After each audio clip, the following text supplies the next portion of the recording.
Welcome to the Ebbs of History, the show where we dive into the strangest, wildest, and sometimes downright creepiest stories the past has to offer. From dancing plagues to pirate queens, you'll laugh, you'll gasp, you'll even groan at my impeccable dad jokes.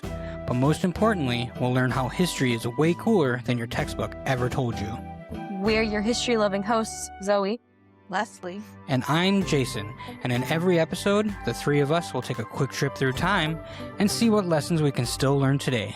This is the Ebbs of History.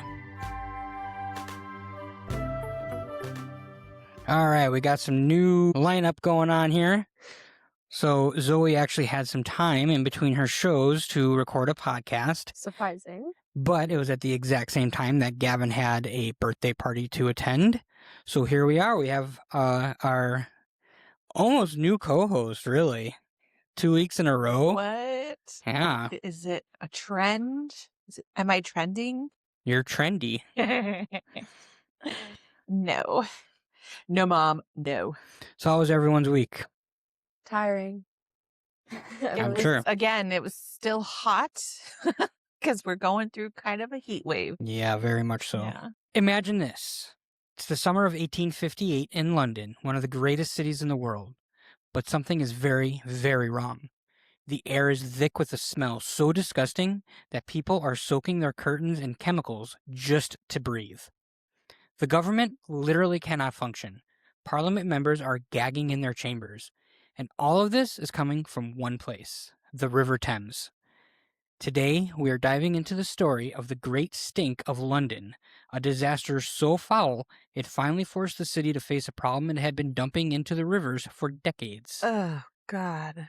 This is the story of how the worst summer ever led to one of the greatest engineering achievements in history.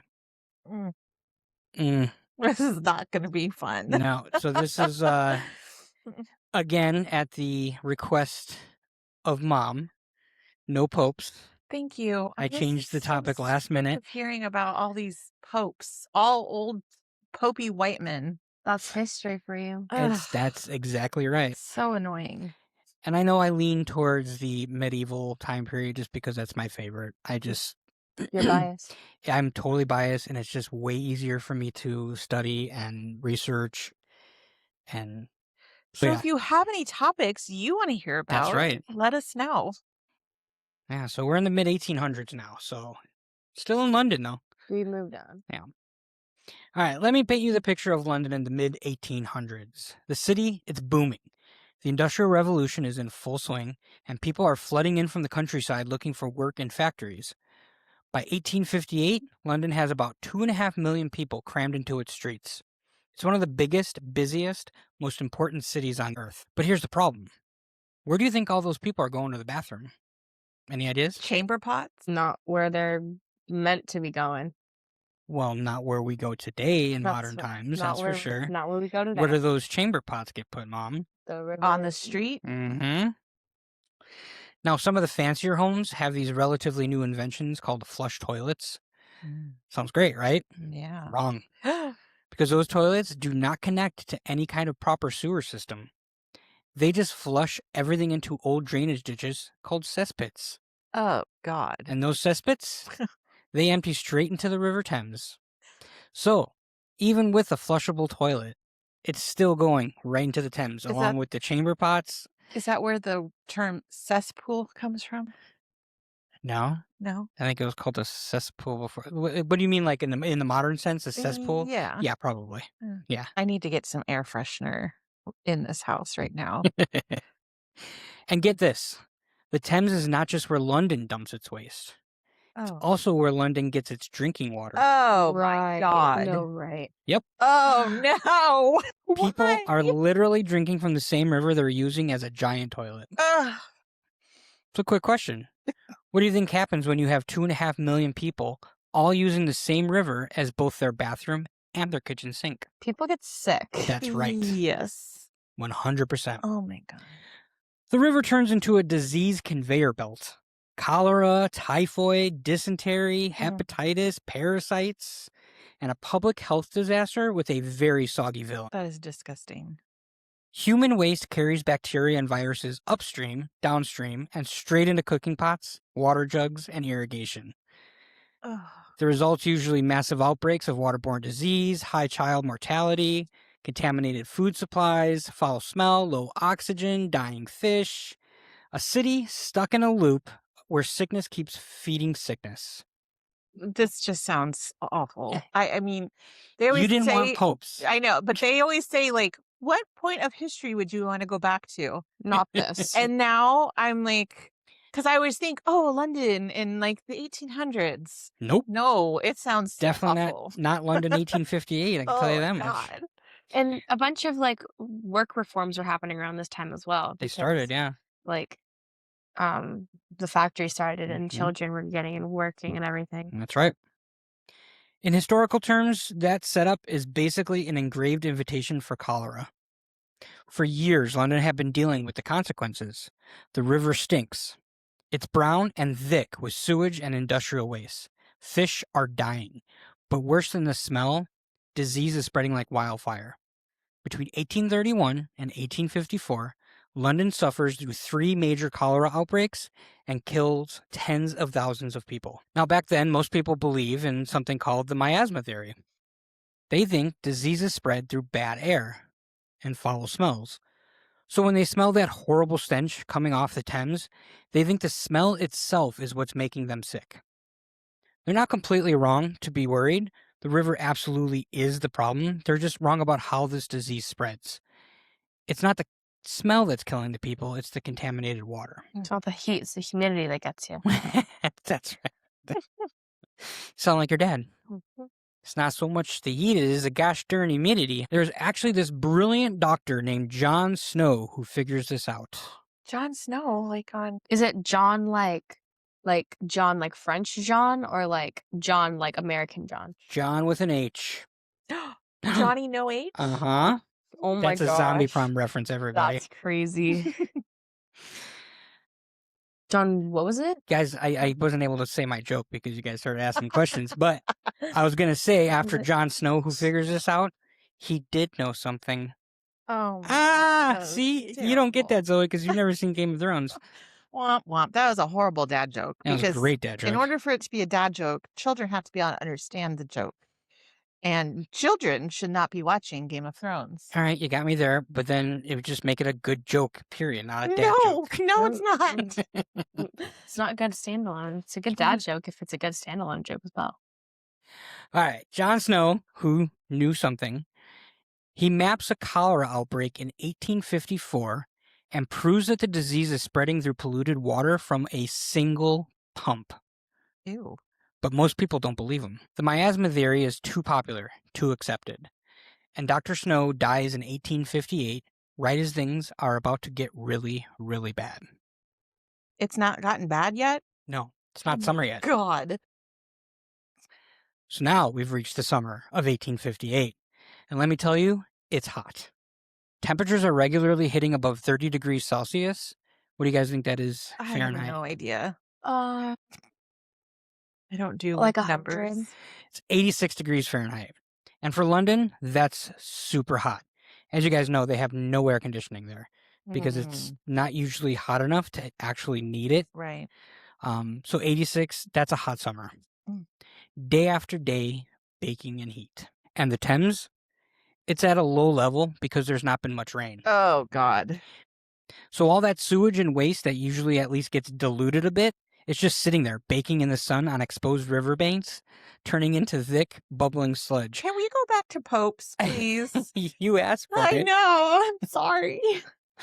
The smell is unbelievable. Newspapers are calling it a pestilence of the air. People who can afford to are fleeing the city entirely.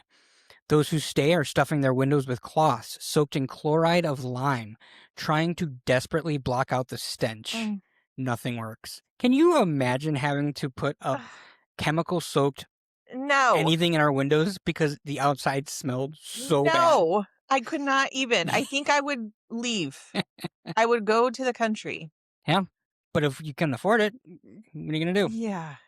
Just walk outside and just take a tent and sleep outside, Ugh, away from the city. That's what I do. I know. Here's my favorite part, though. The Houses of Parliament, the literal seat of the British government, sits right on the banks of the Thames. Mm-hmm. And the members of Parliament, those powerful men who run an empire, they're trying to work, but they can't. Hmm. The smell is invading the building. They're gagging. They're covering their faces with handkerchiefs. Some of them are literally running outside to vomit. They tried everything. They hung lime-soaked curtains over the windows. They considered actually moving the entire government out of London to a different city. Can you imagine? Mm-hmm. The British Empire ruling a quarter of the globe at the time, and they can't even meet in their own capital because it smells too bad. So what would you do if you were a member of Parliament and you physically couldn't work because the building smelled so bad? Well, I would think I would try to find out where the smell was coming from and stop it. You mean actually do something? Yeah. Mhm. Yeah. Yeah, I would go. Would not want to work there anymore. right. You do what politicians so often do when a problem finally climbs through the window and grabs them by the throat. You act. The Great Stink does something that years of cholera outbreaks and public health warnings couldn't do. It forces the politicians to actually act. Because now it's not just the poor people in crowded neighborhoods dying of disease. Mm-hmm. Now it's affecting the politicians personally. They can't ignore it anymore. Enter our hero, Joseph Bazalgette. How English is that name? Quite. Pretty English. He's a civil engineer and has been trying for years to convince London's leaders that they need a real sewer system. Not just ditches that dump into the river, but an actual network of underground pipes that can carry waste far away from the city, downriver, where it can be treated and disposed of properly. But building something like that would be expensive. Like, really expensive. And for years, the politicians have been saying, maybe later, we'll get to it. It's not that urgent. Well, guess what suddenly becomes urgent when you can't breathe in your own office? Mm-hmm. Benjamin Disraeli, who later became prime minister, proposes a bill to fund Bazalgette's sewer system. And the amazing part is that the bill authorized spending £3 million, an absolutely massive amount of money for the time. That's about £375 million today. It passes through Parliament. How long do you think it took for this act to give all this money to pass through Parliament? A day. An hour? 18 days. Oh my God. 18 days is extraordinarily fast for any type of Oh, government. I thought they would want to like fix it. Well, that is them fixing it. Oh my That's, God. yeah. For some context, important bills usually take months or years to pass, even back then. The Great Stink was so bad that it accomplished in 2 weeks what public health advocates have been trying to do for decades. Wow. So Bazalgette gets to work, and the system he designs is absolutely revolutionary. He builds 82 miles of main sewers, brick-lined tunnels that run deep underground. These connect to over 1,100 miles of smaller street sewers. The whole system works by gravity, flowing downhill from all over London to pumping stations on the eastern outskirts of the city. The construction takes years. Thousands of workers dig tunnels under the streets. They're working in dangerous conditions, cramped spaces, dealing with cave-ins and floods. But slowly, neighborhood by neighborhood, London gets its new sewer system. In a feat of amazing foresight, Bazalgette doesn't just build the system for London of 1858. He starts thinking ahead. He looks at London's population, calculates how much it might grow, and then he takes that number and doubles it just to be safe. He builds sewers that can handle way more waste than London was producing at that time. And you know what? He was right to do that, because London did keep growing and growing. And those sewers that he built in the 1860s, they're still in use today. More than 160 years later, much of London's sewage still flows through Joseph Bazalgette's tunnels. So you said it took them years to build the sewers. Mhm. What did they do while they were building it? Did they stop dumping the water? No, they into the- probably just kept on going, Ugh. kept on doing that. Yeah. I mean, what else can you do? There is no other system at that time. Yeah. They were doing it out of necessity, really. Right. Historiography. For a long time, historians focused on the event as a story about government finally responding to a crisis, about how sometimes it takes a disaster to force change. And that's true, but more recent historians have started asking deeper questions. They're looking at who is affected most by the terrible conditions before the Great Stink. Spoiler alert, it's the poor people. The wealthy could escape to their country homes, but the poor couldn't. Historians are also examining how the miasma theory, despite being wrong, actually helped push for public health improvements. If people hadn't believed bad air made them sick, Would they have cared as much about cleaning up the Thames? And finally, modern historians point out that Bazalgette's solution, while revolutionary for London, just moved the problem downstream. For years after the sewers were built, communities downriver had to deal with London's waste being dumped into their areas. It took more decades to develop proper treatment facilities, so the story is more complicated than one heroic engineer solving everything. Lessons we've learned today. So, what can we learn from the Great Stink of London? I was kind of thinking what the older historians were thinking, like how just because it affects the politicians, now they're finally acting on it. I don't know, just like a made up example. If politicians in power in America had to pay for gas, they would be complaining because they can't afford it. Because if they didn't have all their money, they would be complaining because they can't afford the rising gas prices. But it doesn't affect them, so it doesn't matter. Agreed. I've got a couple things. First, I'm sure you do. ignoring problems doesn't just make them go away, right? It just makes them worse.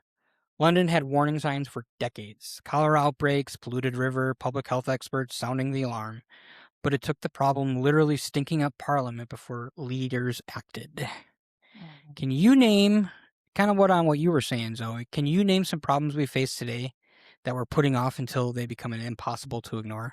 Global warming. That is number one on my list that I have here. Global warming, 100%. Rising inflation all across the world. Just everything going up. Yep. It doesn't matter where you are. Affordable housing kind of falls into that, yeah.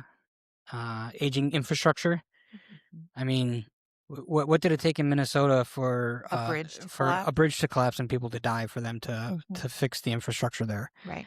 You know, and it happened in Pennsylvania not too long after that, in Baltimore, and it's happening all the time, and it's still a problem. But our politicians need new jets to they ride. need new jets to fly to Italy to celebrate a hockey game. Yeah.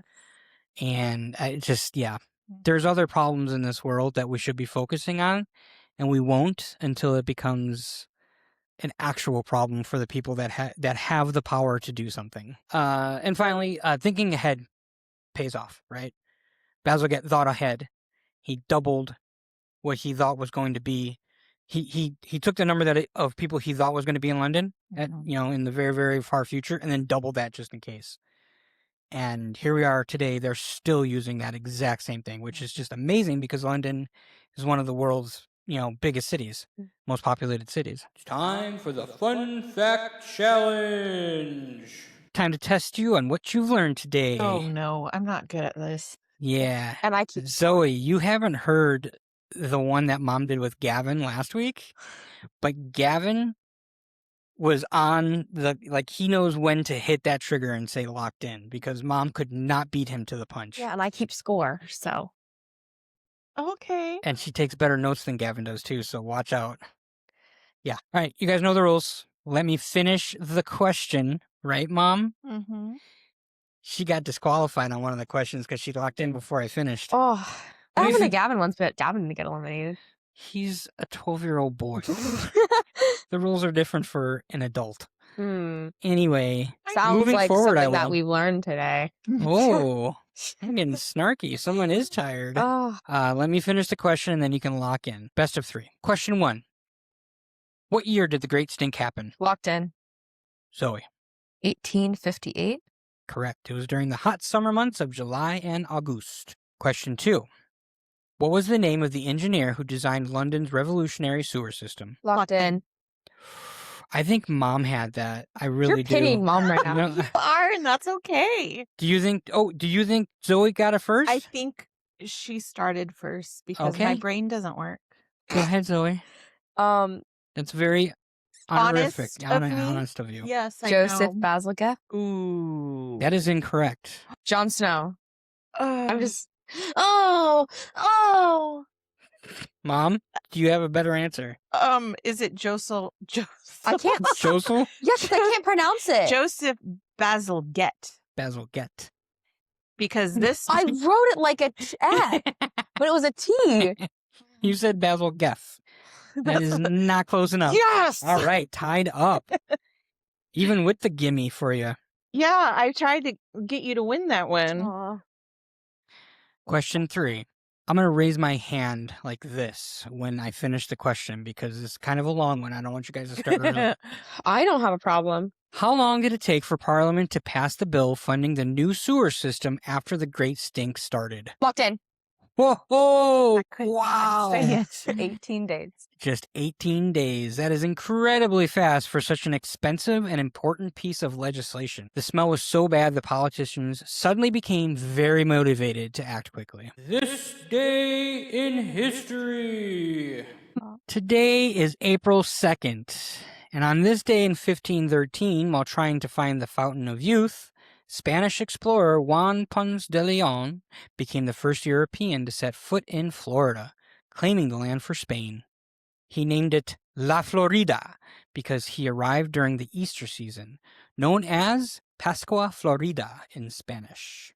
Florida. That's the first thing I thought of. It's one hell of a drive. You can cut that. This is a family podcast. You just swore on a family podcast. I just sang Taylor Swift on a podcast. Swift. April 2nd, 1917, President Woodrow Wilson asked Congress to declare war on Germany, bringing the United States into World War I. Wilson had tried to keep America neutral, but German submarine warfare and the Zimmermann telegram convinced him that joining the war was necessary. So you're telling me that the president actually went to Congress to declare war? That doesn't happen nowadays. We go to Twitter This is and true. declare war. Some of I us, believe it's called Truth Social. I'm sure it's also X. Congress voted to declare war just 2 days later on April 4th. Wow, good for Congress. Zoe, do you know what the Zimmermann telegram is? It was basically Germany to Mexico saying, hey, if you join us and fight against America, you'll get Texas back.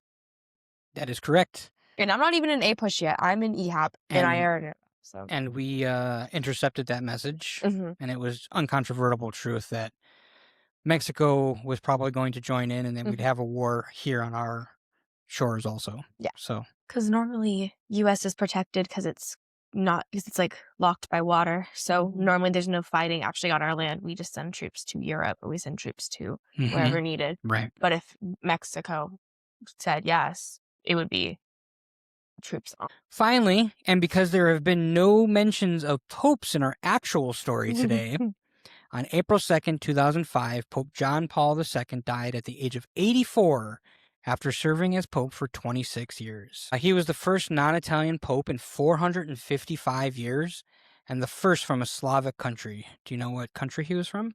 Well, Slavic. I'm just going to guess Sweden. That's not Slavic. That's No. Nordic. Czech Republic. Poland. He's from Poland. Close enough. His papacy was marked by extensive travel, efforts to improve Catholic relations with other faiths, and playing a role in the fall of communism in Eastern Europe. I think I just hate that word. Papal? Papacy. Ugh. I couldn't say it when I had my Pope episode. Like, I couldn't say it. Yeah. Even though I knew how to say it. It's just like reading the word. And actually, like, it's different. Yeah. When you actually have to read it, it's like, that's not how it's supposed to be spelled. The Great Stink of London teaches us that sometimes the worst disasters can lead to the greatest progress. When the River Thames became so unbearably foul in the summer of 1858 that it literally shut down the government, it finally forced London to confront a problem it had been ignoring for decades. Joseph Bazalgette's revolutionary sewer system did not just clean up the river. It transformed public health, saved countless lives, and set a new standard for urban infrastructure that still serves London today. The next time we face a problem that seems overwhelming, we can remember that even the stinkiest challenges can lead to solutions that last for generations. That's it for this episode. Thanks for traveling through time with us on Ebbs of History. If you liked today's story, share it with a teacher, a friend, or your family on Instagram at Ebbs of History. If you have any show ideas, corrections, or questions, you can contact us at questions@ebbsofhistory.com. Signing off, this has been your co-hosts, Leslie, Zoe. And me, Jason, reminding you that history is not just about the dates and battles. It's about the people, curiosity, and the weird, wonderful choices that shaped our world. Until next time, keep wondering, keep laughing, and keep learning through the Ebbs of History.